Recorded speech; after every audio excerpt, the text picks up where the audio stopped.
I knew something was wrong the second I stepped into the garage. Not because the lights were off. Not because the air felt stale after days away. But because the space in front of me, the one I'd memorized down to the inch, was empty. My $90,000 truck was gone. For a split second, my brain tried to stay reasonable. Maybe someone had stolen it. Maybe this was just terrible timing after a long work trip.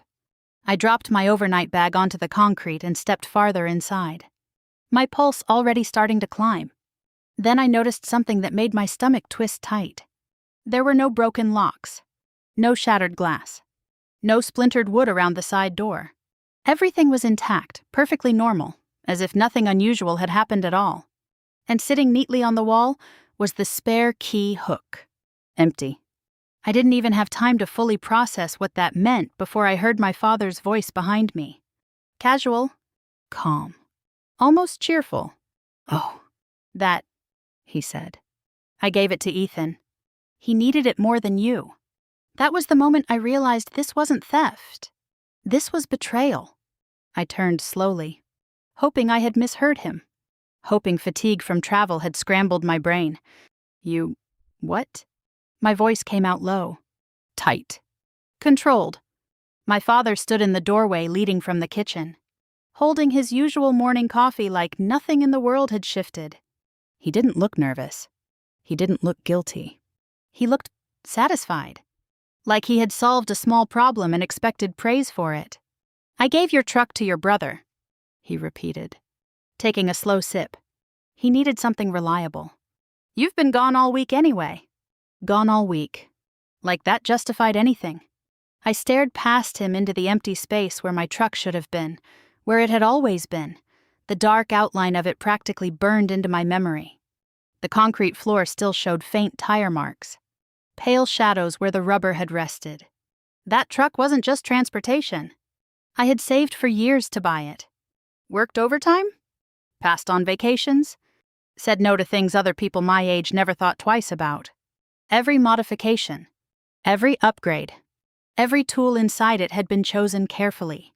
It was mine, and he had given it away like it was a spare folding chair. "You didn't ask me," I said finally.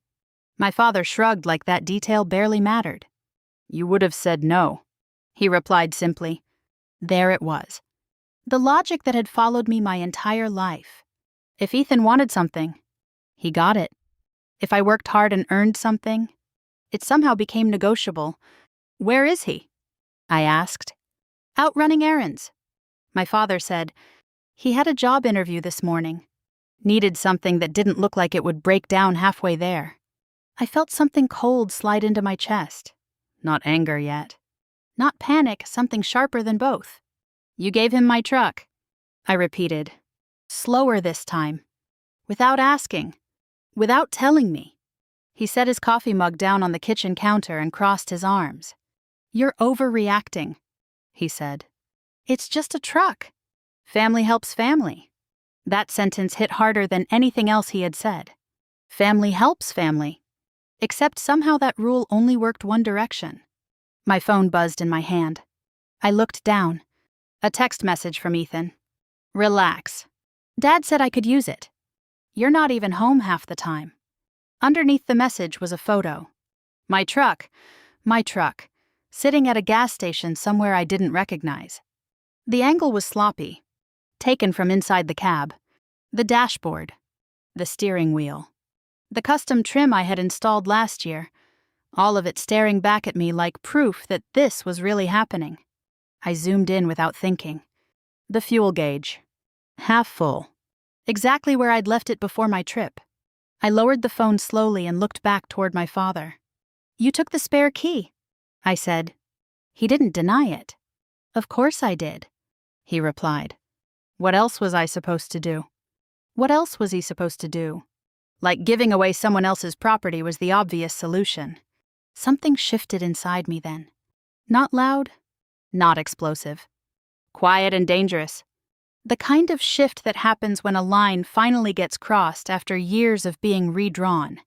I walked back into the garage, past him, ignoring the way he watched me like he still believed this would blow over.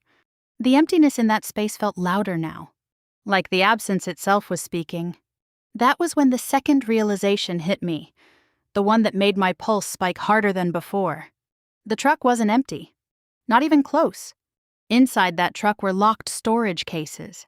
Equipment assigned directly to me. Equipment tied to the contract I had spent months working to secure. Equipment that wasn't supposed to be touched. Ever. I reached into my pocket and pulled out my phone again. My fingers suddenly feeling heavier than before. Another vibration. New email notification. Sender. Company security department. My mouth went dry before I even opened it. For a moment, I just stared at the subject line, feeling the weight of something bigger than family drama settling over my shoulders. Confirm current location and security status of assigned vehicle immediately. I opened the email with fingers that felt heavier than they should have. The message was short, cold, professional in a way that made my chest tighten before I even finished reading it. Confirm current location of assigned vehicle. Verify chain of control status. Immediate response required. No greeting. No friendly tone. Just instructions. I read the lines twice. Then a third time, letting the words settle into place inside my mind. Each sentence carried weight, not emotional weight, but legal weight, professional weight, the kind that followed you long after the moment passed. Behind me, I heard my father shifting in the doorway. You still making this into something bigger than it is? He asked. I turned slowly, phone still in my hand. This truck isn't just mine, I said, keeping my voice steady. It's registered to me, insured under my name, and there's equipment inside it that I'm responsible for. He waved a hand like he was brushing away dust. You worry too much, he said. Ethan just needed help. He'll bring it back later. Later. That word felt dangerous now. You don't understand, I replied. What's inside that truck matters. He rolled his eyes, not dramatically, just enough to remind me of every argument we'd ever had that ended the same way. Him dismissing, me explaining, him refusing to listen. You always act like everything you do is some kind of classified mission, he muttered. It's just tools. It wasn't just tools. But explaining that felt useless. Like trying to explain gravity to someone who refused to believe things could fall. I stepped outside onto the driveway, needing space between us. The Arizona heat pressed against my skin, dry and sharp, but it helped clear the noise in my head. I opened the email again and scrolled further down. That was when I saw the line I had missed the first time.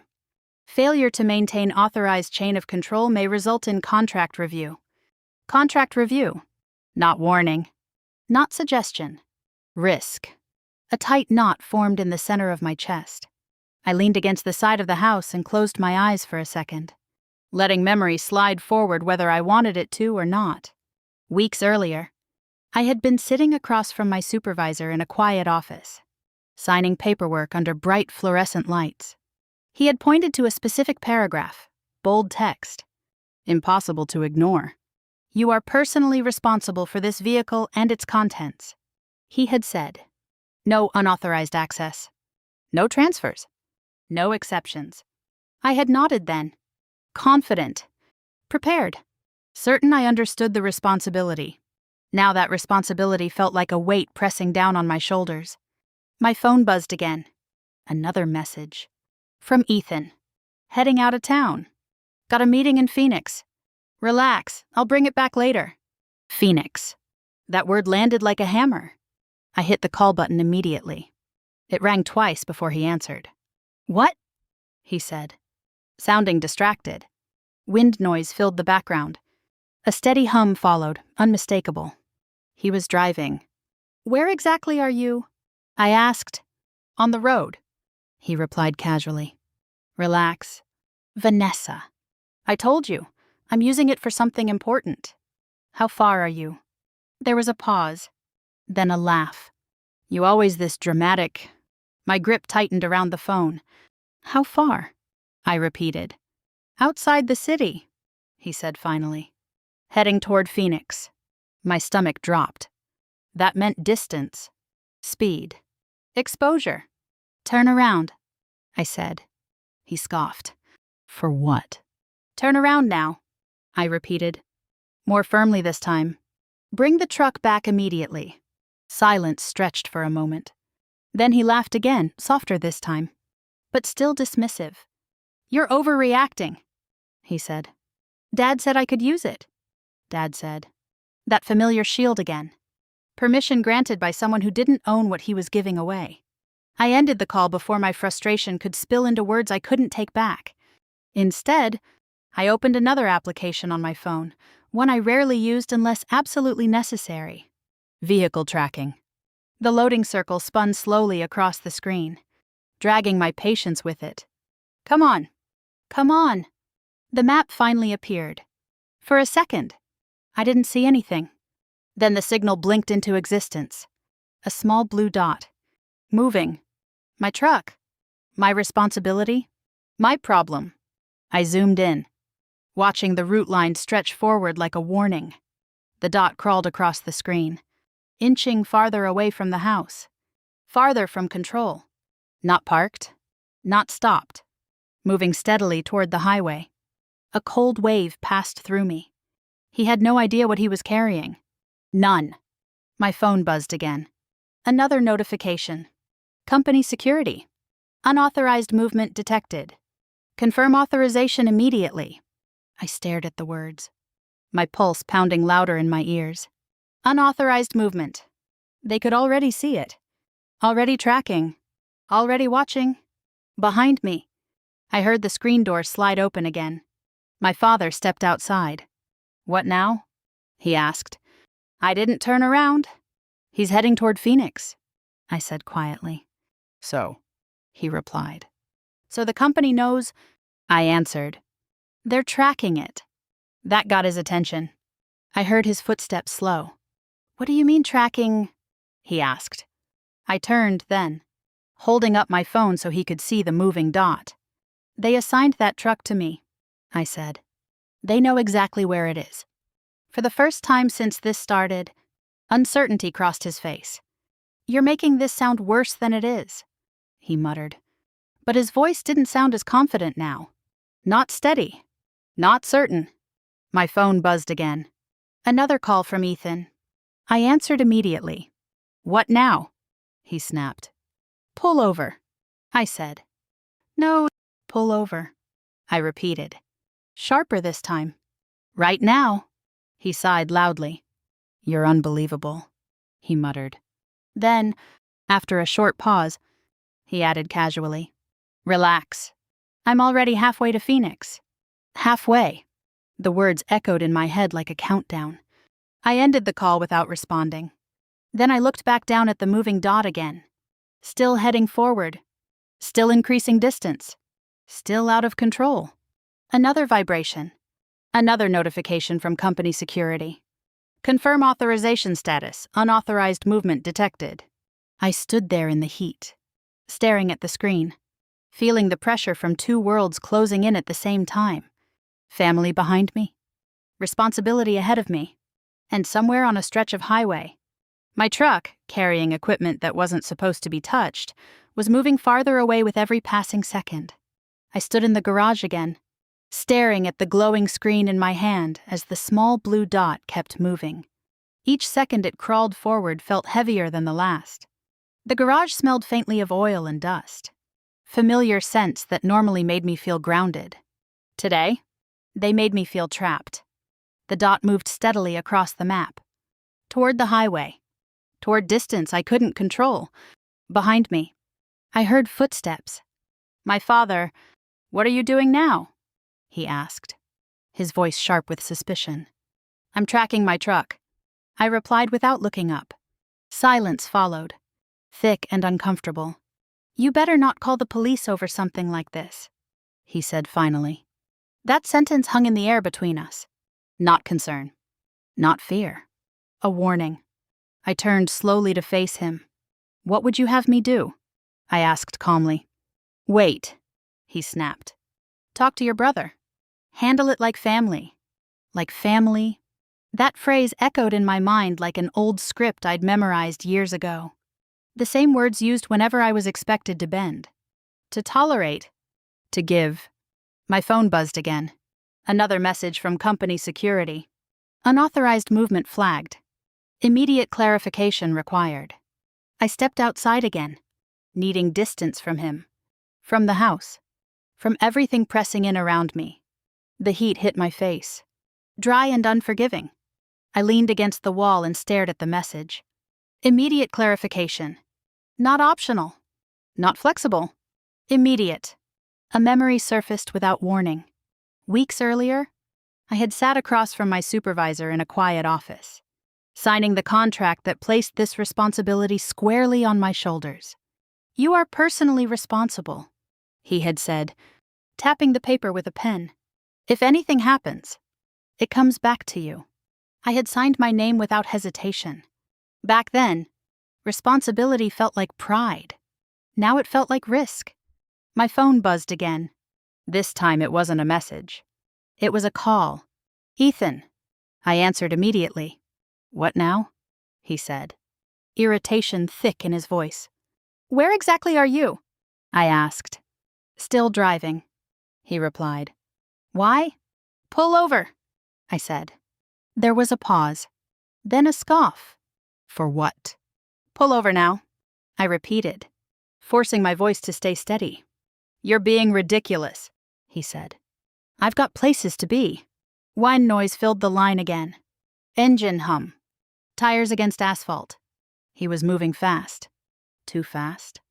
"Did you open the back compartment?" I asked suddenly. There was another pause. Longer this time. Then a casual answer that made my stomach drop. "Yeah. I looked inside earlier," he said. "Just curious." Curious? The word hit like ice water. "Did you unlock it?" I asked. "Yeah," he said. "Why? What's the big deal?" My throat tightened. That compartment wasn't meant to be opened casually. It wasn't meant to be opened by anyone but me, under specific conditions, following strict procedures. "Pull over," I repeated, more urgently this time. He sighed loudly. "I told you, relax." "I'm fine." The call ended before I could respond. I lowered the phone slowly, staring at the map again. The blue dot kept moving. Unaware. Unstoppable. Fear replaced frustration now. Deep. Quiet fear that settled into my chest like cold metal. Behind me. The screen door creaked open again. My father stepped onto the driveway. "What's happening?" he asked. "He opened the compartment," I said flatly. He frowned. "What compartment?" I didn't answer immediately. Instead, I walked back into the garage and opened the tracking application again, zooming in further on the map. The highway name appeared clearly now. Traffic lines. Movement. Distance growing. Another buzz. Incoming call from an unknown number. I stared at it for half a second before answering. "Hello." A calm, professional voice answered. "This is dispatch. We received your stolen vehicle report. I need to verify some details." Stolen vehicle report. The words sounded louder than they should have. "Yes," I replied. They asked questions methodically.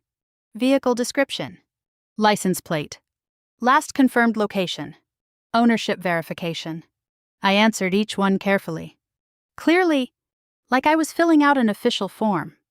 Behind me, my father stood silently now. No interruptions. No dismissive comments. Just listening. "We have units in the area," the dispatcher continued. "Can you confirm whether the vehicle operator is aware the vehicle is reported stolen?" My chest tightened. "No," I said. He doesn't know. There was a pause. Then typing sounds again. More voices faintly audible in the background. Radio chatter. Professional. Efficient. Cold. I stepped deeper into the garage.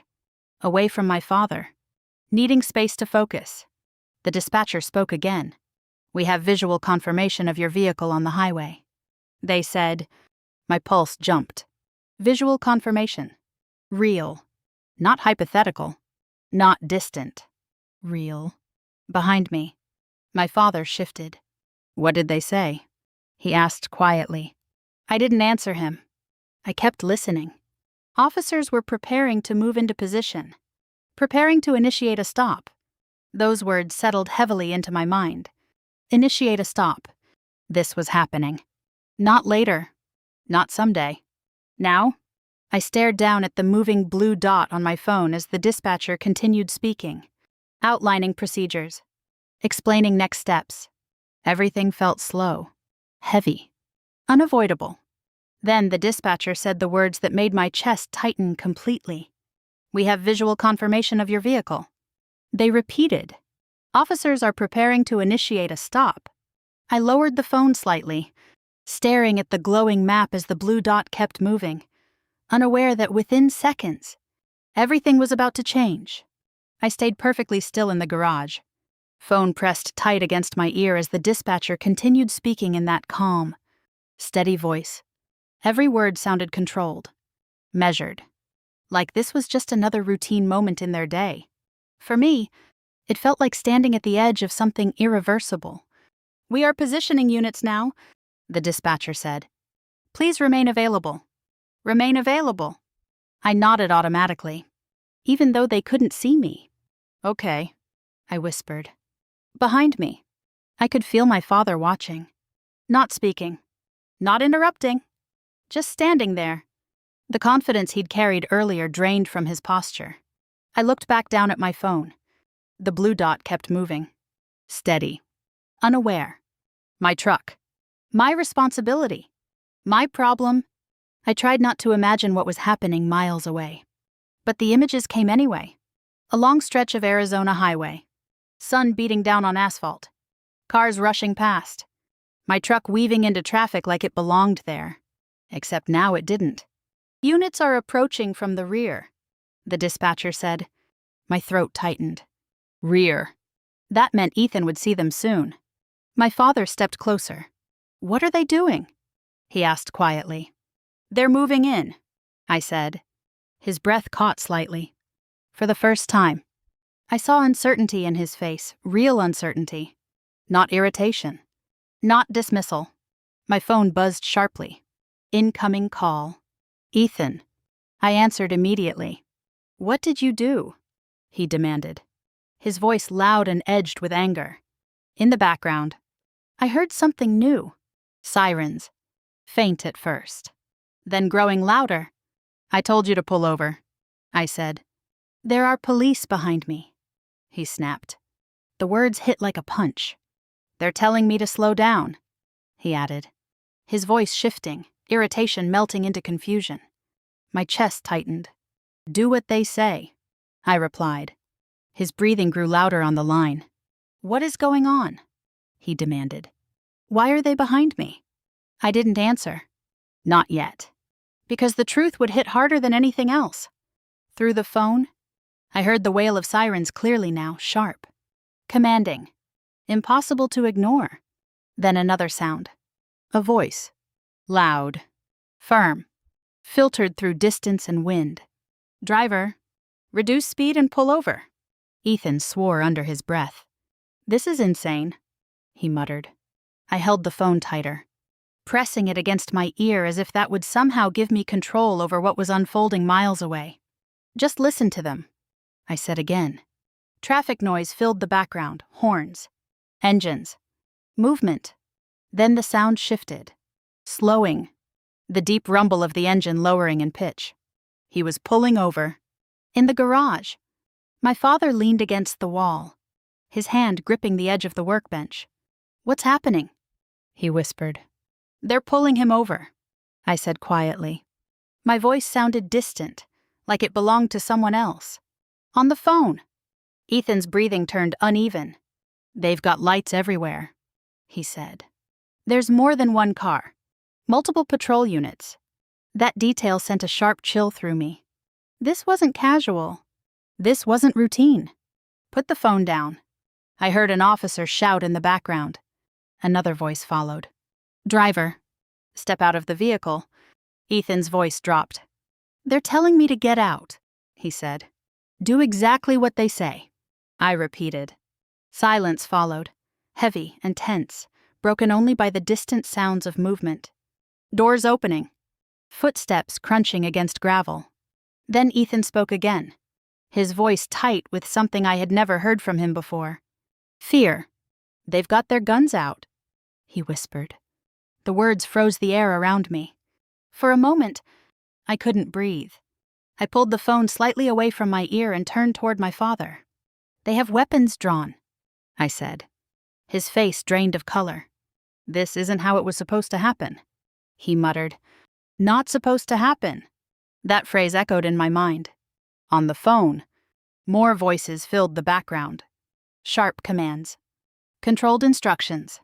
"Hands where we can see them. Step forward slowly." Ethan's breathing sounded ragged now. "I'm doing it," he said. "I'm doing exactly what they said." My pulse pounded loudly in my ears. Every second stretched. Every sound felt amplified. Then came the next shift. Metal creaking. Doors opening. The unmistakable sound of the truck being accessed. "They're opening the back," Ethan said, voice trembling slightly. Cold dread washed through me. The storage compartments, the sealed equipment. Everything inside that truck suddenly felt exposed. Through the phone, I heard another officer's voice. "Who authorized transport of these storage units?" Ethan hesitated. I don't know," he stammered. That hesitation made everything worse. More radio chatter filled the background. Voices layered together, professional. Controlled, efficient. The sound of something being handled, moved, inspected. "They're saying something about restricted materials," Ethan whispered. Restricted. That word tightened every muscle in my body. Inside the garage, my father slid into a nearby chair like his legs had given out beneath him. He stared at the floor, unmoving. "They're taking the truck," Ethan said suddenly. His voice cracked slightly, just enough to betray the fear underneath. "They said it's being seized." Seized. Not returned. Not delayed. Taken. I closed my eyes for a brief second, letting the reality settle. This had gone far beyond family. Far beyond argument. This was procedure now. Official. Unstoppable. The call ended shortly after that. Silence filled the garage, thick and suffocating. No sirens. No voices. Just stillness. I lowered the phone slowly, my hand trembling slightly for the first time since this began. Before I could fully process the silence, the phone vibrated again. Another call. This time from an officer. "Ma'am," he said calmly, "your vehicle has been secured. The driver is being detained for questioning." I swallowed hard. "Yes," I replied. "We will require you to verify ownership and contents," he continued. "You'll receive further instructions shortly. Ownership. Contents. Verification." Everything felt formal now. Official. Heavy with consequence. When the call ended, I stood there in silence. My father remained seated, staring forward like he had aged years in the last few minutes. Neither of us spoke. Not immediately. Then my phone buzzed once more. Another message. This time from company security. "Internal review initiated pending incident report." I stared at the words, feeling the weight of what came next settle deep inside my chest. The silence after the call felt heavier than everything that came before it. I stood in the middle of the garage, phone still in my hand, staring at nothing in particular. The air felt thick, like something had shifted permanently and there was no way to shift it back. My father sat in the chair near the workbench, elbows resting on his knees, hands clasped together. He wasn't looking at me. He wasn't looking anywhere, just staring down at the concrete floor like it held answers he couldn't find. Neither of us spoke for what felt like several minutes. Then finally, he exhaled sharply. "This didn't have to go this far," he muttered. There it was. Not concern. Not regret. Blame. I turned slowly toward him. "It went this far because you took something that wasn't yours," I said calmly. He shook his head immediately, like he had rehearsed the response in his mind. "You embarrassed your brother," he said, his voice tightening. "You could have handled this differently." Embarrassed. That word hit deeper than I expected. Not endangered. Not put at risk. Embarrassed. My phone vibrated suddenly in my hand. "Ethan!" I answered immediately. His voice came through louder than expected. Sharp with frustration, but underneath it, something else trembled. "What the hell did you do?" he snapped. Background noise filled the line, muffled voices, distant footsteps, doors closing somewhere nearby. A police station. Or at least somewhere official. "I told you to pull over," I replied. "They searched the truck," he continued, ignoring my response. "They opened everything." My stomach tightened. "Everything?" I asked. "Yes," he said. "All those locked cases in the back." They made me stand there while they went through them. Cold fear slid through me. Not loud. Not explosive. Quiet and dangerous. "What did you tell them?" I asked carefully. "The truth," he snapped. "That it's your truck." "That Dad gave it to me." There was a pause. Then his voice lowered slightly. "They kept asking questions," he said, "about what was inside." My grip tightened around the phone. "What did you say?" "That I didn't know," he replied. "Because I didn't—" His breathing sounded heavier now. Uneven. "They kept talking about authorization," he added. "About permits or something." Authorization. That word made my pulse jump. Then he said something that made my chest go tight. "I told them I opened one of the compartments earlier," he said. My heart dropped. "You what?" I was curious. He replied defensively. "It wasn't locked that tight." That wasn't true. It had been locked securely when I left, which meant someone else had already opened it. I didn't respond immediately. Instead, I listened to the faint noise in the background, officers speaking, papers shifting, someone typing somewhere nearby. "They're holding the truck," Ethan added. "They said it's part of an investigation now." Investigation. The word echoed in my head. "I'll call you back," I said quietly. Before he could respond, I ended the call. Another vibration followed almost immediately. Email notification. Company security. My chest tightened as I opened it. Subject line. Incident documentation required. The message inside was longer this time. More formal. Less forgiving. Provide full timeline of vehicle access and unauthorized movement. Failure to comply may result in administrative review. Administrative review. That phrase carried weight. Career weight. Reputation weight. Behind me, my father stood up suddenly, pacing across the garage like the floor had become too small to contain his thoughts. "You need to fix this," he said, his voice rising. "Call them back. Tell them it was a misunderstanding." I looked up slowly. "This isn't something I can undo," I replied. "You made it worse," he snapped. "You should have trusted family." Trusted family. That phrase sounded hollow now. Trust didn't mean surrender. Trust didn't mean silence. I turned away from him and walked toward the small table where my laptop sat. My hands felt steadier now, guided more by instinct than emotion. I opened the system connected to the truck's internal logs. Time-stamped records appeared across the screen, clean lines of data, cold and precise. This was territory I understood. Numbers. Sequences. Facts. Not opinions. Not excuses. I began entering the timeline step by step. Time I arrived home? Time truck was discovered missing. Time report was filed. Time vehicle movement detected.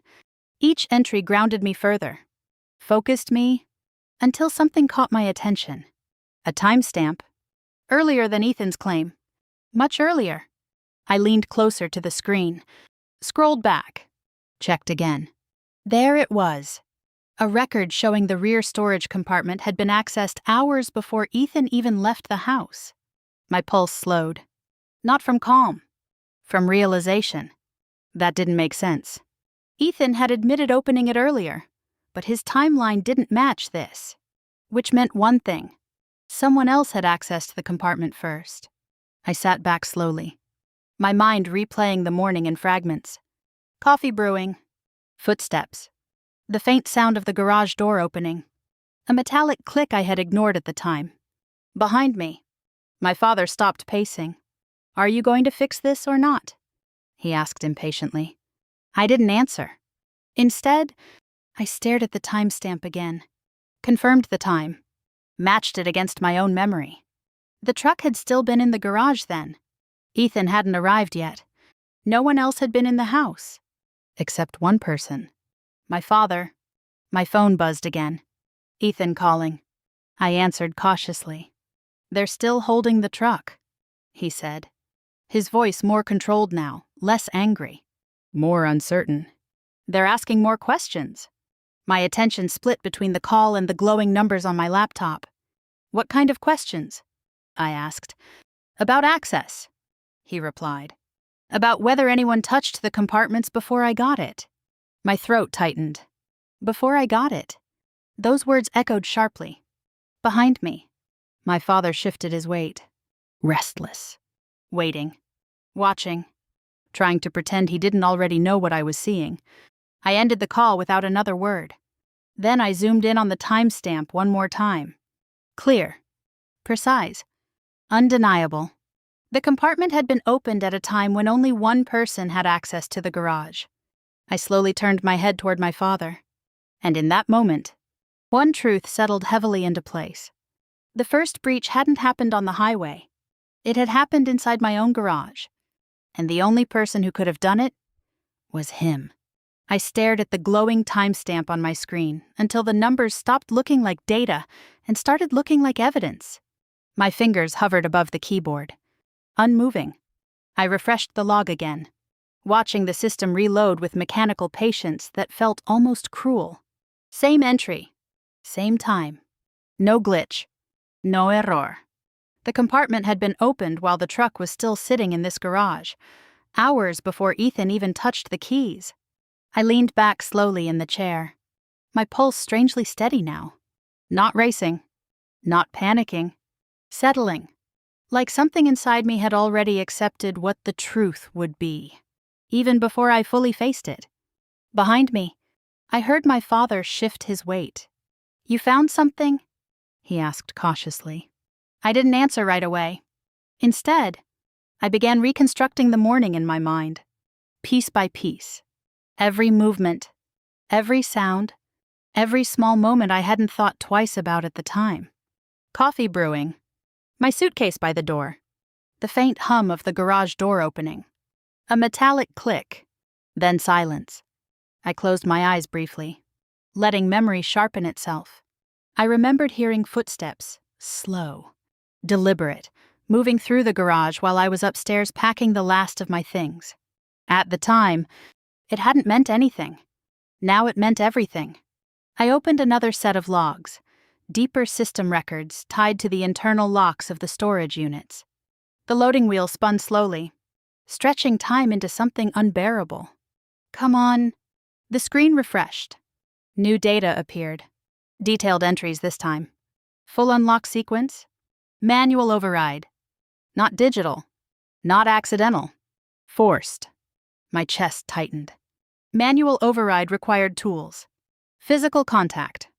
Knowledge of where to press. Where to release tension. How to trigger the mechanism without damaging the lock entirely. Someone familiar with tools. Someone comfortable inside a garage. I swallowed slowly and turned my head toward my father. He stood near the doorway now, watching me too closely. Too carefully. Something about the way he held himself. Stiff shoulders. Tight jaw felt different from earlier. Less defensive. More uncertain. You went into the truck before Ethan took it, I said quietly. Not a question. A statement. Silence filled the space between us. He didn't answer immediately. Didn't deny it. Didn't argue. That hesitation told me everything before he even spoke. I just looked, he said finally. The words landed softly, but they hit harder than shouting ever could. You opened the compartment? I continued. He shifted his stance, rubbing the back of his neck, a gesture I hadn't seen from him since I was a teenager, and he'd been caught in small lies he thought wouldn't matter. I didn't break anything, he muttered. I was curious. Curious? That word again. Like curiosity excused interference. Like curiosity erased consequences. You used a manual override, I said. He frowned slightly. I just used one of the tools, he replied. It wasn't that complicated. That confirmation hit harder than denial ever could have. A wave of cold realization moved through my chest. He hadn't just touched it. He had forced entry. Before Ethan ever turned the key. Before the truck ever left the driveway. Before I even knew anything was wrong. You weren't supposed to open those, I said quietly. I didn't think it would matter, he replied quickly. I was trying to understand what you keep locked up back there. Understand. That word sounded hollow now. You didn't just look, I said. You broke the chain of responsibility. He blinked at me. Confusion mixing with unease. What does that even mean? He asked. It meant everything. It meant liability. It meant consequences. It meant exposure. My phone rang suddenly, breaking the silence. Company security. I answered immediately. Yes, I said. Vanessa, we need clarification on your timeline, my supervisor said, his tone firm but controlled. Have any compartments been accessed outside authorized procedure? The question pressed against my chest like weight. I glanced toward my father. His face tightened. Fear finally breaking through his earlier confidence. Yes, I said carefully. There was unauthorized physical access. Silence followed on the line. Then typing. Steady. Efficient. When did this occur? He asked. I read the timestamp aloud. My voice steady despite the tension pressing against my ribs. Was the access performed by the vehicle operator? He asked. I hesitated, only briefly. No, I said. Another pause. Longer this time. We'll require a full written incident report before the end of the day, he said. There will be an internal audit. Internal audit. Those words landed with quiet force. Yes, I replied. The call ended. The garage felt smaller now. Colder. My father stepped closer. His voice lower than before. I didn't break anything, he repeated. I was just curious. His voice didn't carry authority anymore. Only uncertainty. Only fear. Are we in serious trouble? He asked. That word struck differently now. Not me. Not Ethan. I leaned back against the workbench, gripping the edge tightly. Yes, I said quietly. We might be. The truth settled between us like weight. Heavy. Unavoidable. My mind raced through possibilities. Contract suspension. Liability review. Damaged reputation. Years of work suddenly standing on unstable ground because of a moment of curiosity. Not malice. Not theft. Curiosity. That made it worse somehow. Because careless damage always felt harder to justify than intentional harm. I walked back to the laptop and opened the incident report again. My hand steadied as I began typing. Time of discovery. Time of unauthorized access. Timeline reconstruction. Each word felt deliberate. Precise. Necessary. Behind me. My father didn't speak. Didn't interrupt. Just stood there. Silent. Watching me document the consequences of his actions. As I typed, one realization settled into place with quiet certainty. The real damage hadn't started on the highway. It hadn't started when Ethan drove away. It had started right here, inside this garage, the moment my father decided curiosity mattered more than responsibility. I stared at the half-finished incident report on my laptop, the blinking cursor pulsing like a quiet countdown. Each line I typed felt heavier than the last. Not because the words were complicated, they weren't, but because each sentence locked the truth into place. Permanent. Official. Impossible to ignore. Behind me. My father hadn't moved. He stayed near the doorway. Silent. Watching me like he was waiting for something to change, for me to soften, to hesitate, to somehow undo what had already been done. But I didn't stop typing. Not yet. Because for the first time since this began, I understood something clearly. He hadn't denied what he did. Not once. I pressed the save button, then slowly closed the laptop. The sound echoed lightly in the quiet garage. Then I turned toward him. "You opened that compartment," I said. Not loudly, not angrily, just steady. His shoulders stiffened. "I told you," he muttered. "I was just looking." "You forced the lock," I replied. He looked away. "I didn't force anything," he said defensively. "I just used one of the tools." That was the same thing. Using tools meant intention. Using tools meant choice. "You broke the chain of responsibility," I said. He frowned, confused by the words. "You keep saying that," he snapped. "What does that even mean?" "It means you made a decision that put my career at risk," I replied. Silence followed. He shifted his weight, rubbing his hands together like he was trying to erase something invisible from his skin. "I didn't think it would matter," he said again. That sentence hit differently now. Not careless. Ignorant. "I was trying to help Ethan," he added. There it was. The real reason? Not curiosity. Not confusion. Favoritism. "You weren't helping him," I said quietly. He looked up sharply. "Yes. I was," he insisted. He needed something reliable. He needed support. "You weren't helping him," I repeated. "You were choosing him." The words landed between us like weight. Heavy. Unavoidable. For once. He didn't argue. Didn't interrupt. Didn't defend himself. He just stood there, staring at the floor. And in that silence, years of memory surfaced. Birthdays where Ethan got new things while I got expectations. Moments where his mistakes were forgiven while mine were corrected. It had always been there. We had just never said it out loud. My phone rang suddenly, breaking the tension. "Ethan," I answered. His voice sounded tired this time, drained of the sharp edge he usually carried. "They're still asking questions," he said quietly. "What kind of questions?" I asked. "About what was in the truck," he replied.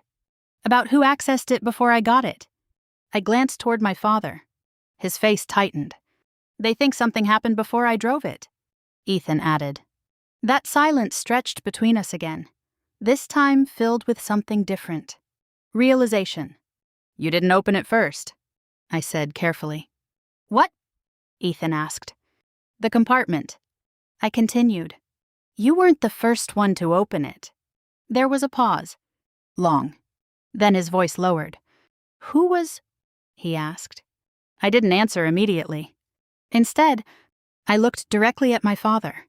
His shoulders sagged slightly. And for the first time, he didn't look angry. He looked afraid. "It was Dad," I said finally. Silence followed on the line. Deep. Heavy. Then Ethan exhaled slowly. "You're serious?" he asked. "Yes?" Another pause. Longer this time. "I didn't know," Ethan said quietly. That was the first honest thing he'd said since this started. I ended the call without another word and turned fully toward my father again. "You didn't just take my truck," I said. My voice stayed calm. Controlled. "You broke the responsibility attached to it." He swallowed hard. "Can this ruin your career?" he asked quietly. Not defensive now. Not dismissive. Just afraid. "Yes?" I said. The word hung in the air. Clear. Final. He looked older in that moment, not physically, but emotionally. Like the weight of what he'd done finally settled into place. "You made a decision for Ethan," I continued. "And I'm the one paying the price." His shoulders dropped slightly. "I didn't think," he started, then stopped. He shook his head slowly. "I didn't think it would affect you like this." That sentence cut deeper than anger ever could. Not because it was cruel, because it was careless. This wasn't about helping Ethan, I said quietly. He looked up at me, confused. "What do you mean?" he asked. "This was about assuming I'd tolerate it," I said. The truth settled into the space between us. Uncomfortable. Unavoidable. "I didn't respect what you built," he said finally. Those words landed softly, but they carried more weight than anything else he'd said all day.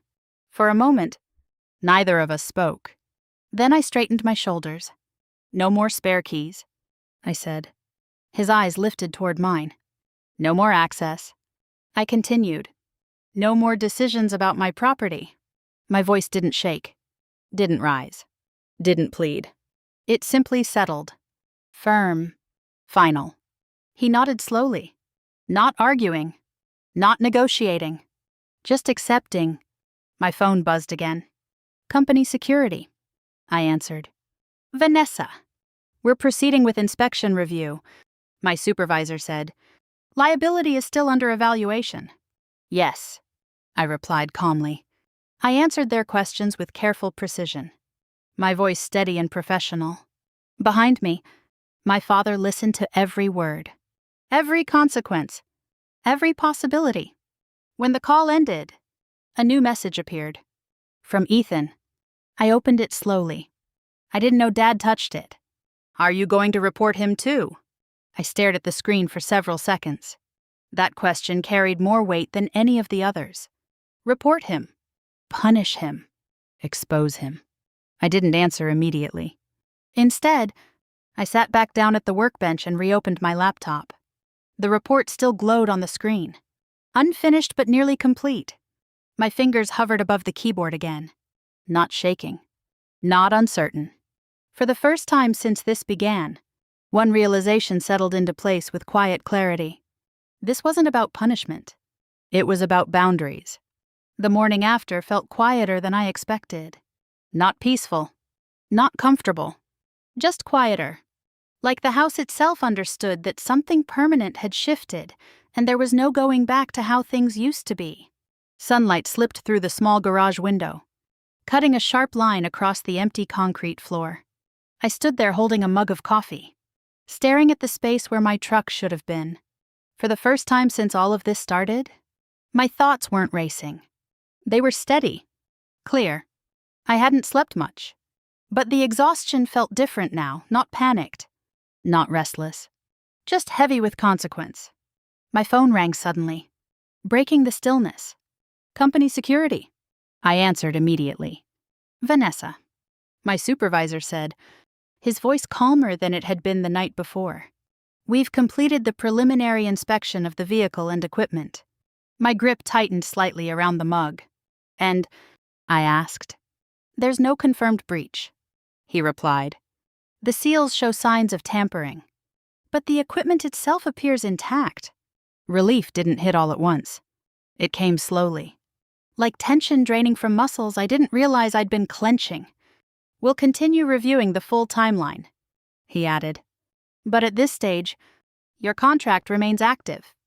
Contract remains active. Those words settled into my chest like oxygen returning after being held too long. "Thank you," I said quietly. After the call ended, I set the mug down and exhaled slowly. Not victory.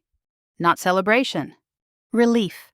A few hours later, another notification arrived, this time from law enforcement. Vehicle cleared for retrieval. Instructions followed. I drove to the secured lot just outside the city, the road stretching long and quiet ahead of me. Every mile felt deliberate, like I was stepping back into something I had almost lost. Tall chain-link fences surrounded the lot. Security gates. Cameras mounted high on poles. Everything about the place screamed control. Inside, an officer walked me through the process. "Vehicle's been secured," he said. "We'll need you to verify contents before release." I nodded. He led me across the gravel toward a familiar silhouette. My truck. Seeing it again felt strange. Not joyful. Not triumphant. Serious.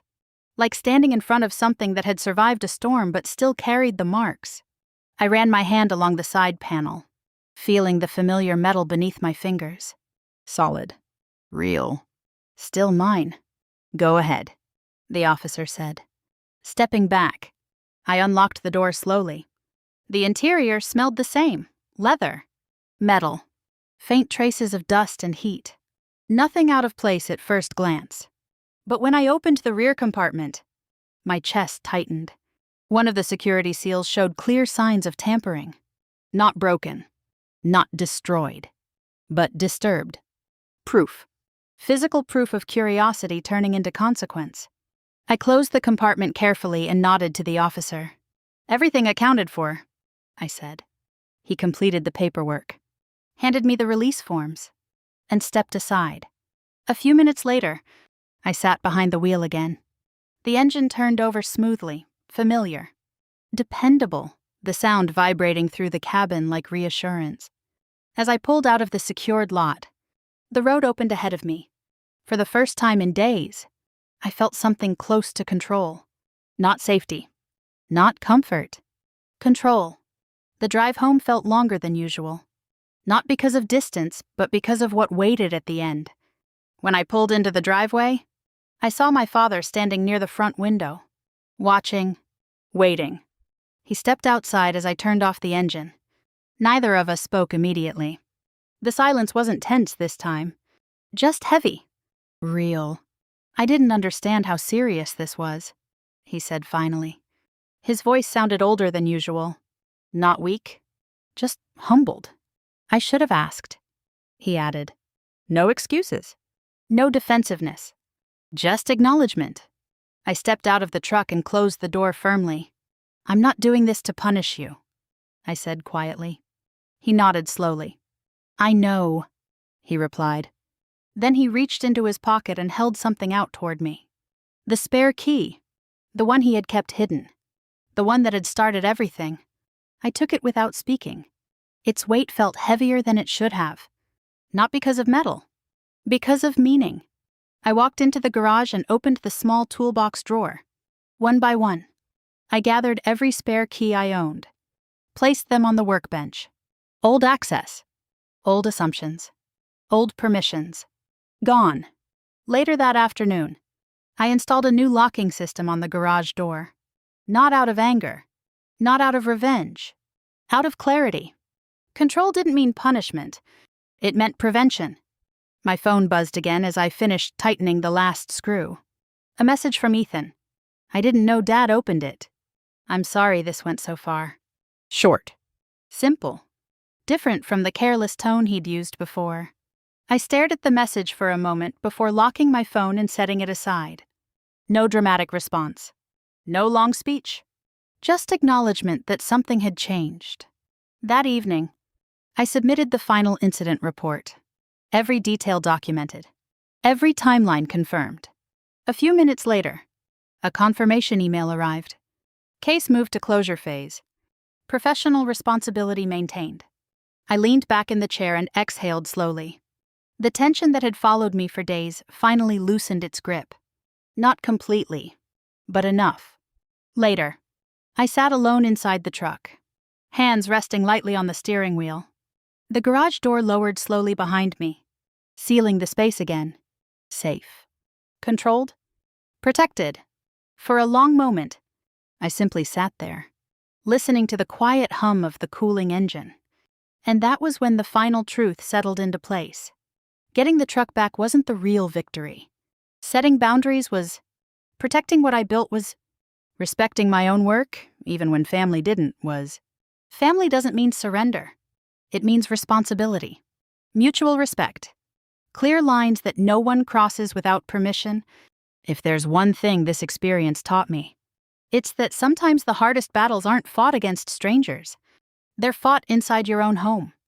And sometimes, the strongest thing you can do isn't shouting, or punishing, or cutting people off. Sometimes, it's standing firm, quietly, calmly, without apology. If you've ever had to protect something important, your work, your space, your independence, even when it meant standing against people you love, then you understand exactly how heavy that moment feels. I'd really like to hear your story. Tell me in the comments, have you ever had to set boundaries with family, even when it was uncomfortable? And if this story resonated with you, if it reminded you that standing your ground doesn't make you selfish, it makes you strong, stay here with me. There are more stories like this coming. Stories about respect, responsibility, and what happens when people finally decide they won't be taken for granted anymore. And if you haven't already, consider subscribing so you don't miss the next one. Because sometimes, The most powerful kind of revenge isn't anger. It's control.